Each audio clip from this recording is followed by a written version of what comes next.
Over the past few weeks, migrant issues have been at the forefront and animated debates with some South African residents engaging in alleged illegal operations against undocumented migrants.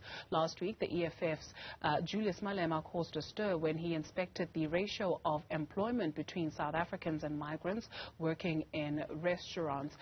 The Department of Home Affairs was in consultation with the United Nations Human Rights Council on the issue of refugees and asylum seekers in the country. We're joined by Dr. Aaron Motsoaledi to get an update in terms of what transpired during that High Commission engagement on refugees. Dr. Motsoaledi, thank you very much for joining us this afternoon. Perhaps let's start with a bit of context in terms of how this meeting and why it came about.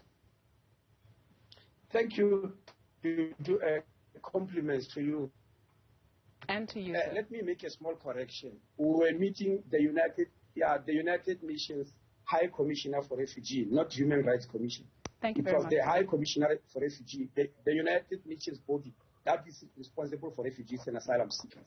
Thank you. Thank you, sir. And the reason why this meeting came about?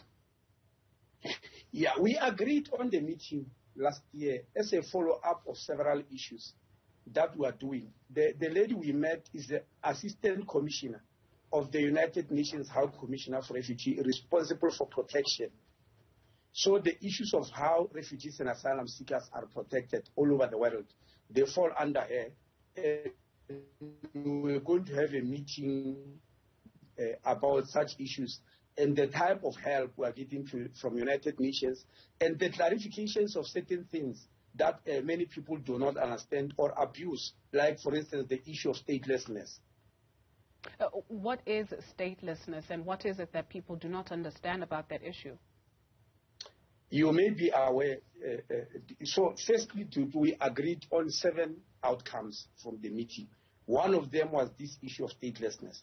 You may remember some weeks back that there are people who marched to Home Affairs demanding that we give all children who are born in South Africa of foreign parents, we must give them birth certificates, and then later they must receive South African ID documents because we are encouraging statelessness if we don't do so.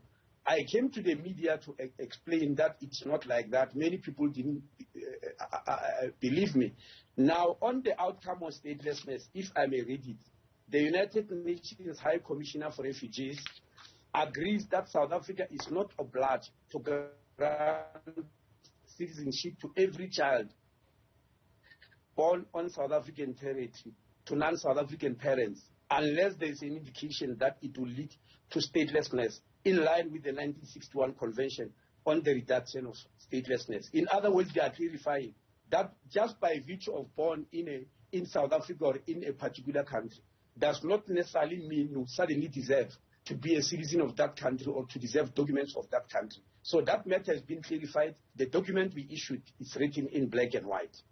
So, Dr. Motsoaledi, who is a refugee and who is an asylum seeker? What does South African law say when it comes to engaging such?